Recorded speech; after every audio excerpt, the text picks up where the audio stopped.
Hello, dreamer. I'll be your storyteller tonight.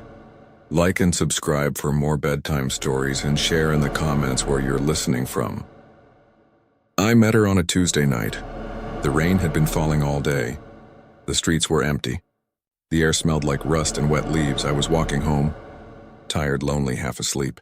That's when I saw her. She was standing at the bus stop, soaked through, her hair plastered to her face, her dress clinging to her skin, her shoes ruined by mud, and yet she smiled. It wasn't just a smile. It was perfect. Too perfect. The kind of smile that feels rehearsed, polished, like a mask that had been waiting for me. She said, "You look cold." Her voice was soft, sweet, almost childlike. I should have kept walking, but I didn't. Instead, I offered her my umbrella. She laughed, light, airy, like broken glass spilling. Then she stepped closer, her eyes. I'll never forget them. They weren't brown. They weren't black. They were bottomless, a reflection without a source. I asked her where she was headed. She said, "Anywhere you are." I thought she was joking, but her face didn't change. I told her I lived nearby. She nodded once. And she followed me, not like a stranger, not like someone uncertain. She followed me, like she already knew the way.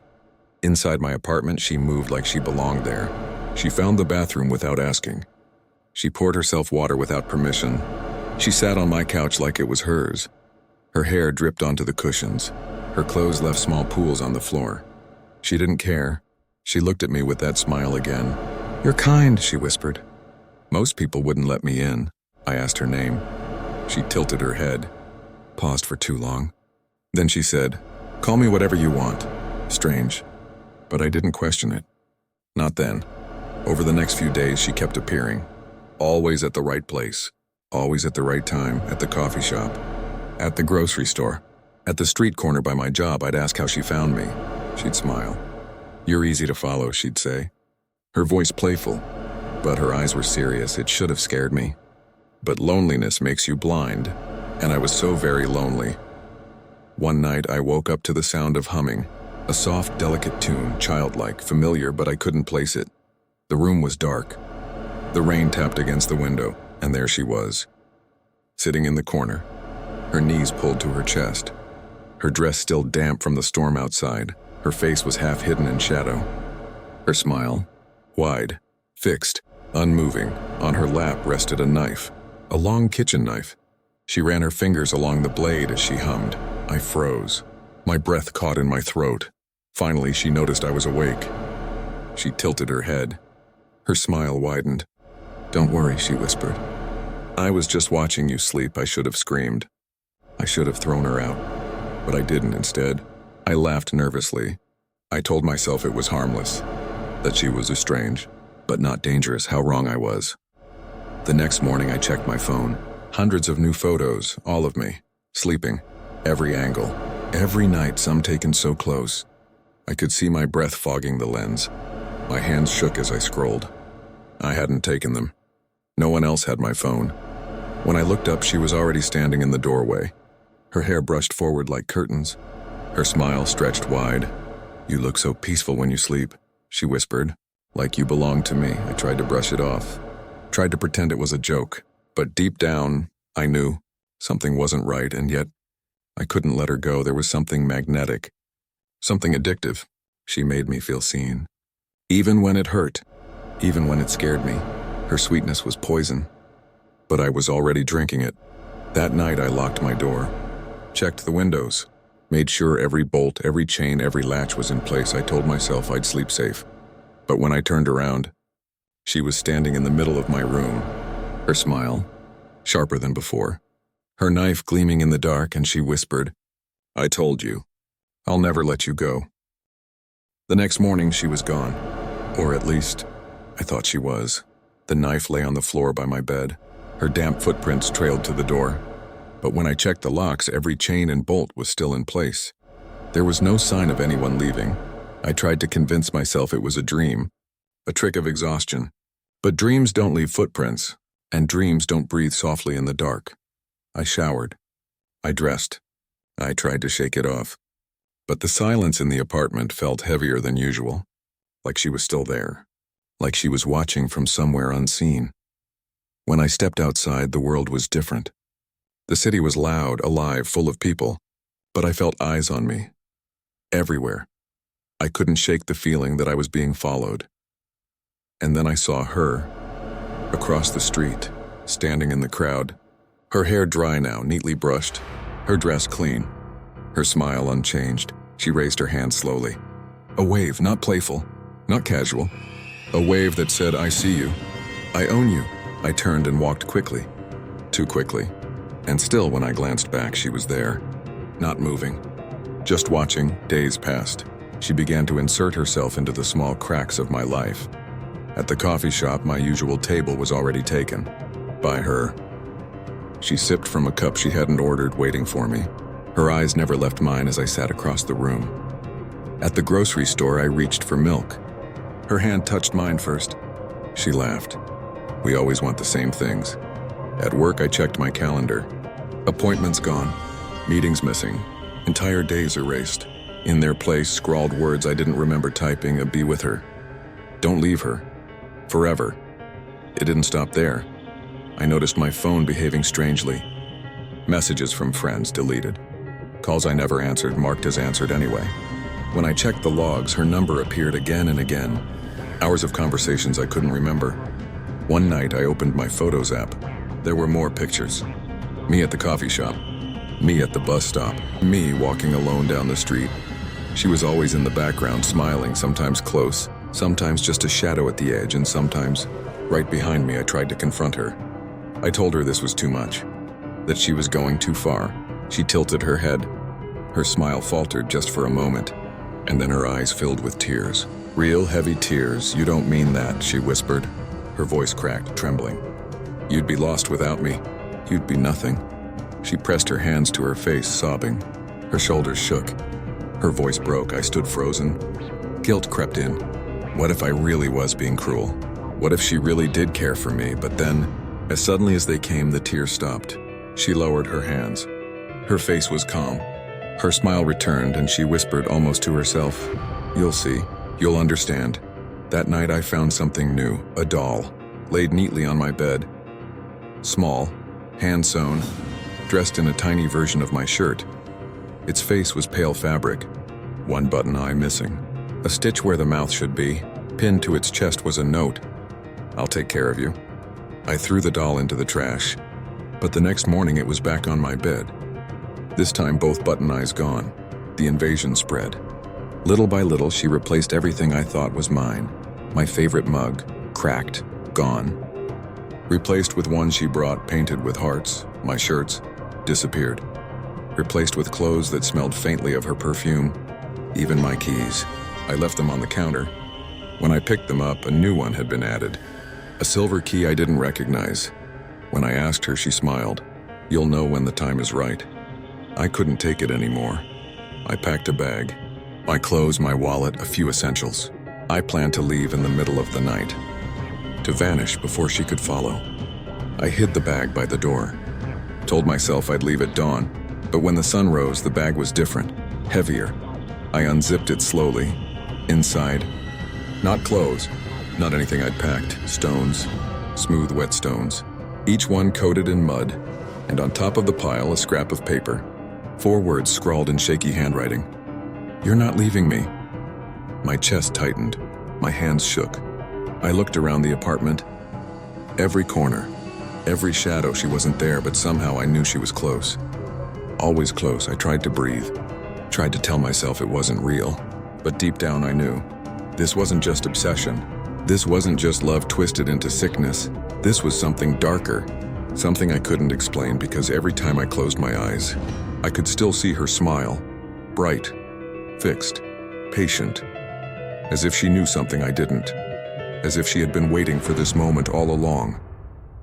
That night, I bolted every lock. Pushed furniture against the door. Sat awake, watching the window. I told myself she couldn't get in. Not this time. Not tonight. But when I finally stood to check the hallway mirror, her reflection was already there, smiling back at me. The mirror broke that night, shattered into 1,000 pieces across the floor, but I never touched it. When I woke, she was sitting on the edge of my bed, humming, her hands folded neatly in her lap. The glass glinted around her bare feet. Not a single cut marked her skin, and yet every shard reflected her face. Not mine, only hers. I tried to scream, but my voice stayed trapped inside my chest. She leaned down. Her lips brushed my ear. "You don't need mirrors anymore," she whispered. "You only need me." The rituals began after that. At first, they were subtle. Words traced in the steam of my bathroom mirror. Little hearts drawn on the fogged glass. Forever. Mine. Then came the food offerings. Plates of fruit left by the window. Slices of apple shaped like crescent moons. Pomegranates split open, seeds glistening like drops of blood. When I asked where she got them, she only smiled. Her lips red, her teeth stained. "I picked them just for you." Her humming grew louder each night. Old songs, songs I didn't know, songs that felt older than language itself. Sometimes she whispered words I couldn't understand, foreign syllables, rhythmic and sharp. And every time she finished, something in the room shifted. The air grew heavier. The lights flickered, and I felt smaller, weaker, as if the walls themselves bent to her voice. I tried to push back. I told her to leave. I shouted. I begged. But the moment my anger rose, she collapsed into sobs again.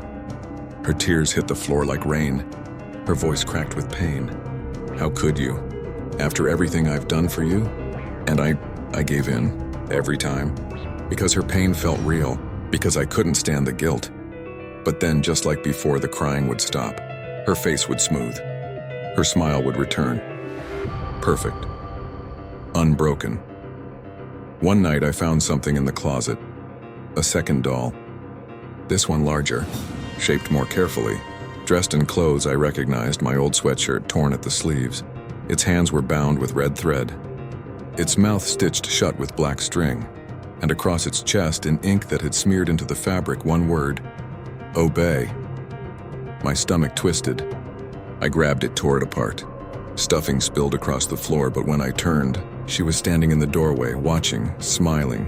"You shouldn't do that," she said softly. "It hurts when you destroy us." That night I couldn't sleep. Every shadow looked like her. Every creak in the floor felt like her steps. And then I heard it. A soft scratching sound. From the bathroom, I opened the door slowly. The mirror was covered. Covered in words written in thick, dark red. Not words I knew. Symbols. Curves and slashes that twisted my stomach just to look at them.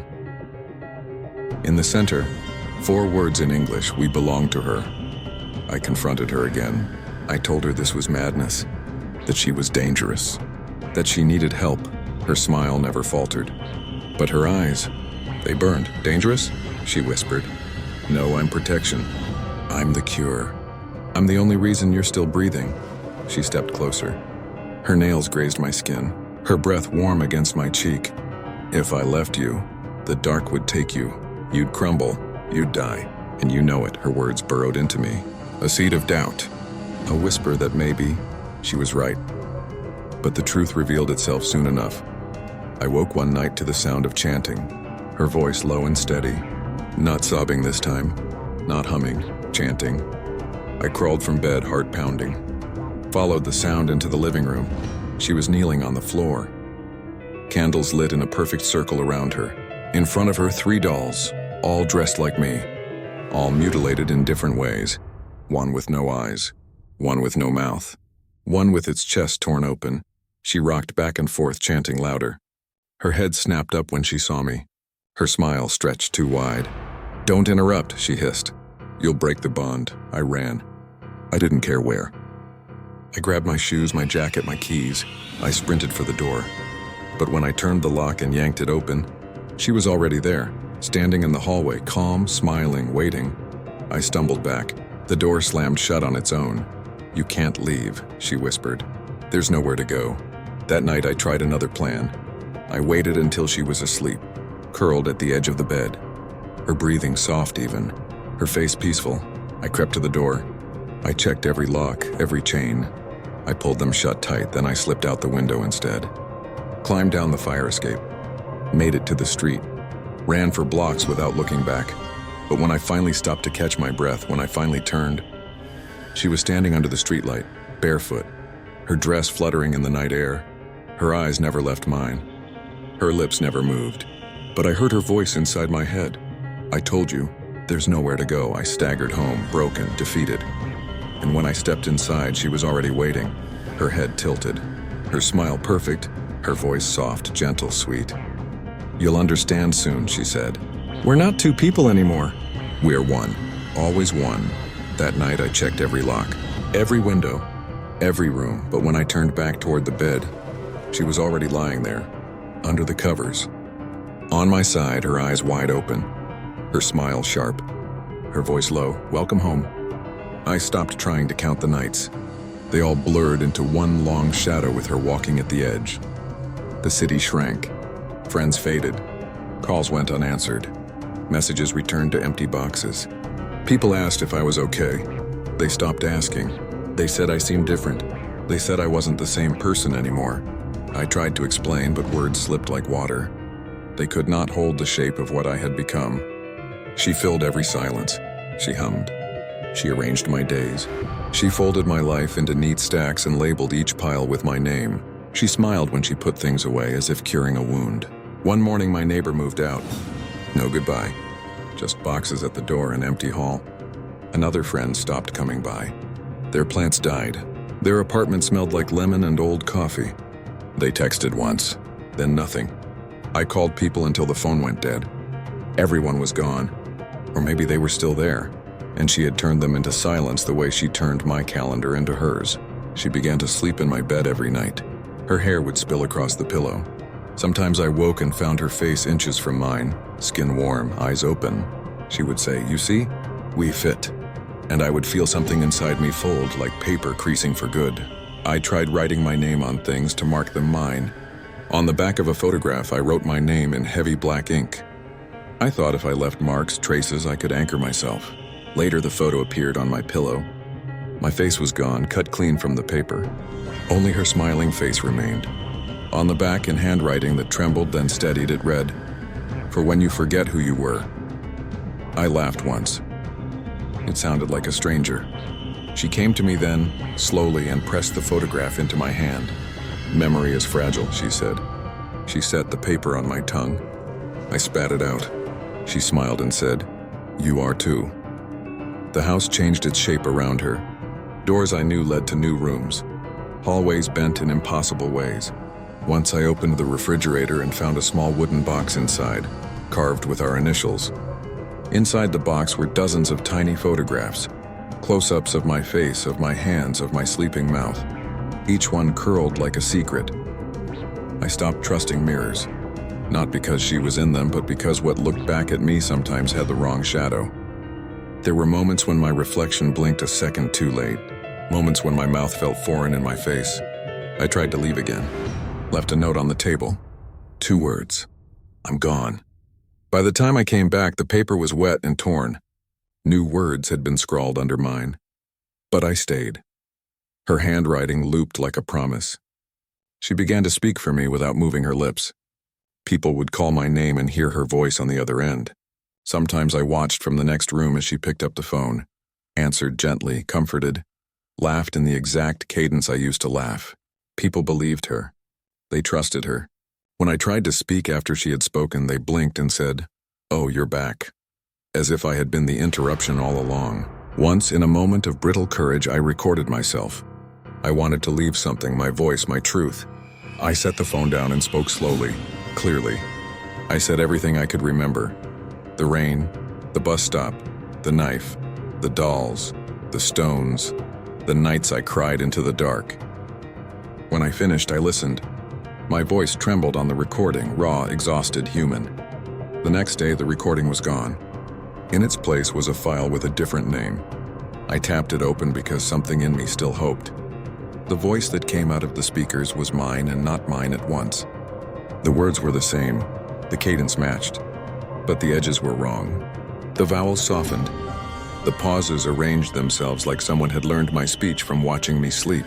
She was learning me, not from me, from the traces I had left, from my messages, my late-night confessions, my photos. She was stitching a person out of my scraps. Weeks slipped. I grew thin and hollow. I kept everything in one room then. A clutch of objects that once meant something to me. A mug with a chip, a sweater with a patch, the book I had underlined. She moved those things like a curator rearranging a shrine. Sometimes I would find them in odd places. The book under a stack of old bills, the sweater draped over a doll with my face, my chipped mug filled with stones. One evening I found the front door unlocked. No note, no sign she had been there. For a moment something like hope flared. I opened the door and stepped outside into the cool air. The street was empty. The city breathed. I took 2 steps and felt a hand on my arm. She was behind me, close enough that I could feel the warmth of her breath. She turned me slowly to face her. Up close I could see the minutiae of her skin, the small scar on her jaw, a freckle shaped like a comma. She smiled and said, "You can't leave what you made." "I didn't make this," I said. "You did this to me." She cocked her head. "Did I? Or did you make me when you asked the dark to stay? When you fed your loneliness answers?" Her fingers traced my wrist. "You called me, remember? Don't you remember asking for someone to listen?" Memory is a traitor. Sometimes it gives you only the things you want. Sometimes it takes the rest. The final thing that broke me was small and ridiculous. My name vanished. Not in handwriting or photo, but in the spaces I needed it most. On a delivery, the courier called my name and the woman who answered on the intercom said, "Who is that?" At the bank, the teller looked puzzled at the signature that used to belong to me. On my own mattress, where I had once carved my initials, only her initials remained, neat and precise. She made a bed for us both and then removed me from it piece by piece, like a seamstress taking out stitches. She wore my old sweater now tied at the waist. She hummed as she did small things, folded laundry, arranged my photographs, sharpened my pencils. There were moments when I tried to rage, to be wild and human and loud. I would stand and shout until my voice was hoarse. She would cup my face in her hands and say, "Quiet now, you did this. Remember?"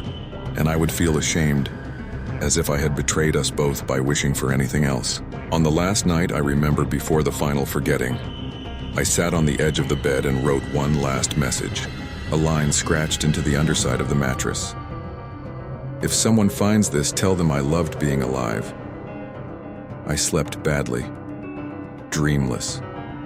In the morning, the underside of the mattress was smooth, the words gone as if sanded away. She lay beside me and held my hand. Her fingers fit around mine with the intimacy of a thought finishing a sentence. She looked at me and said, "We are complete." There was a photograph on the pillow, the same one I had written on months ago. My face cut out and missing. Her face whole and smiling. Under it someone had written, "For when you forget who you were." I felt my memory slip like water through fingers. Faces blurred, names thinned. I tried to say my own name aloud. It came out small. I felt my lips form the word, but when I listened it sounded like the name she taught me to use. A pet name that made my chest ache and my hands grow still. She pressed my hand to my mouth. "Say it for me," she whispered. I opened my mouth and my voice said the name. It tasted wrong. It fit her teeth. She smiled. She kissed my forehead, soft and absolute. And then she did what she had always promised. She kept me. I am telling you this because somewhere, somehow, a part of me thinks someone should know, but the voice you hear is already learning to be hers. If you listen closely to the rhythm of my words now, you will find that sometimes the consonants fall into patterns she prefers. Sometimes a laugh slips out that is not mine. If you are reading this, if this voice reaches another living ear, run. Do not ask for someone to stay. Do not feed the dark with promises, because she is patient. She waits in the quiet places you leave behind. She folds the loneliness into a shape and calls it by your name. And when you finally look at the photograph on your pillow and find your face gone, you will know you made the mistake I made. She will smile. She will hold your hand. She will say, "Welcome home." Then she will write on the back, "For when you forget who you were."